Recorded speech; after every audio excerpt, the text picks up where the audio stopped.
Warhammer 40 000, c'est pas juste un jeu de figurines, ou même simplement de peindre ces dernières pour les collectionner. Certains se contentent de ça dans le hobby. Mais pas moi. Je suis le singe ultime, celui qui aime tout dans cet univers. Et ça fait qu'il y a un problème. Ce dernier concerne notamment les persos qui font partie des plus importants de cet univers. Bonjour à tous, c'est Aino, et aujourd'hui on se retrouve pour une vidéo sur le potentiel retour des Primarques.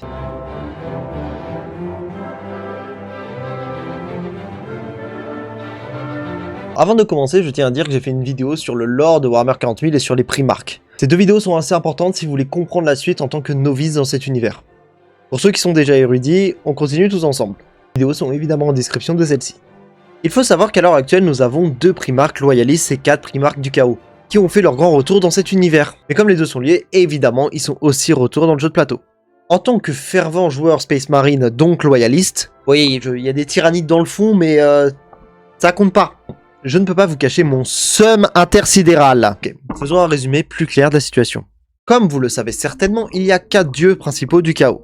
Khorne, Slaanesh, Tzeentch et Nurgle. Les 4 dieux ont tous leur primarque hérétique, aussi appelé prince démon dans le chaos, mais on va utiliser le terme primarque pour mieux comprendre. Donc il y a Angron, Fulgrim, Magnus et Mortarion. Donc dans ce schéma clair, on peut voir qu'il y a 6 hérétiques qui nous manquent. À côté, nous avons Guilliman, Lionel Johnson et c'est tout. Je développe. Le retour d'Angron est logique. C'est une marque qui vouait une haine énorme vis-à-vis de l'Imperium, et de toute chose à vrai dire, même avant les Résidorus. Angron s'est jamais battu pour une cause, mais par rage pure, par douleur et par rejet total de l'autorité. Avec l'ouverture de la grande faille et l'effondrement total des frontières entre la réalité et le warp, vraiment j'ai un recul là sur le côté phrase... Bref. Khorne n'avait aucune raison de garder son champion en retrait. Parce que quand vous avez un champion comme ça, qui voue la rage et le sang, et que vous êtes le dieu du sang, brisez les chaînes. C'est logique. La galaxie était devenue un champ de bataille permanent, donc c'est logique qu'Angron ait toute sa place. Mortarion, c'est un peu plus subtil. Oui, il est stylé, oui, son lore est vraiment cool, comme tous les autres Primarques. Mais son retour s'explique surtout par un besoin stratégique de Nurgle. La Grande Faille a plongé la galaxie dans un air de souffrance, de maladie, de guerre interminable. Pour Nurgle, c'est un terrain idéal. C'est donc logique qu'il envoie son général Mortarion, qui transforme la guerre en véritable champ épidémique. Entre le warp et la réalité, Mortarion peut se montrer plus souvent, et aussi plus longtemps pour mener des campagnes entières. Magnus, lui, c'est un autre cas. Il n'est pas seulement un prince démon, c'est le plus puissant des Psykers parmi les Primarques. C'est aussi pour ça que Leman Russ a fait une erreur pour moi, mais on viendra quand on parlera du lore des personnages. Le chaos l'a envoyé parce qu'il est littéralement capable de pouvoir modeler la galaxie rien qu'avec la magie. Magnus n'a pas besoin de revenir sur les champs de bataille. Il peut ouvrir des portails, briser des lois de la physique, et remodeler des systèmes entiers avec sa sorcellerie. Pour Fulgrim, la logique est différente. Slaanesh avait besoin de lui pour équilibrer les forces, et ne pas laisser trop de terrain aux autres dieux du chaos. Face à Khorne, Slaanesh et Tzeentch, Slaanesh ne pouvait pas rester sans primarque actif. Fulgrim est le type parfait pour étendre les cultes de l'excès, la décadence ainsi que la corruption. Il ne revient pas pour conquérir des mondes, mais il vient pour les pervertir, les briser, puis disparaître. Ses frères détruisent par la force et la magie, Fulgrim lui détruit l'âme.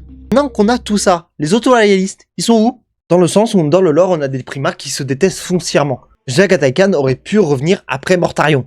Ils se sont battus plusieurs fois, Mortarion lui a souvent causé des problèmes. Donc justifier son retour n'aurait pas été un gros problème, sachant qu'en plus on sait que Khan est dans l'œil de la terreur et que donc il est très facile pour lui de revenir. Mais non! Ils ont préféré faire attaquer Macragge à Mortarion. Sûrement pour justifier un retour de Guilliman à l'avenir. Qui s'est passé? On sait que son retour a permis de ramener de l'or dans l'Imperium. Guilliman est un stratège, un bâtisseur. Dans ces sens-là, son retour en effet était 100% justifié. Mais malgré tout, on a l'impression que ce choix est surtout là pour encore buffer les ultramarines. Très apprécié par Games Workshop, on le sait. Le retour de Guilliman permet aussi la création de nouvelles légions de Space Marine. Donc en vendre plus, indirectement. En ce qui concerne l'arrivée de Fulgrim, donc c'est-à-dire la dernière arrivée parmi les Primarques du chaos, il y avait l'embarras du choix pour un retour d'un potentiel Primarque. Corvus Corax ou même Vulcan. Pour Corvus, j'y reviendrai juste après. Si on résume le lore en ce qui concerne Fulgrim, Vulcan et Corvus, tout commence sur Id 25. Les légions de Vulcan, Ferrus Manus et Corax y accompagnent leurs Primarques. Le chaos leur tend un guet-apens. Ferrus Manus, ami proche de Vulcan, est tué par Fulgrim. C'est un résumé très très gros, mais l'essentiel est là. Vulcan est un perpétuel, c'est-à-dire immortel par nature. Il peut mourir, mais il reviendra toujours.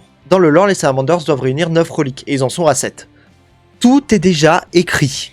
On a la trahison, la perte d'un frère, une dette de sang, une légion en quête, un primarque immortel, et Fulgrim responsable direct de la mort de Ferrus Manus. Je sais que la relation entre Fulgrim et Ferrus Manus est exceptionnelle, dans le sens très amical. Mais pour l'instant, c'est pas trop un problème, juste dans le sens où Ferrus Manus et Vulcan s'entendaient très bien eux aussi. On veut voir Vulcan revenir. On veut voir un primarque loyaliste revenir, non pas pour gouverner, mais pour frapper. En fait, j'ai vraiment l'impression que c'est juste moi, quand je regarde d'autres vidéos Warhammer 40 000. Tout le monde a l'air d'être super content du retour du chaos, et je sais pas.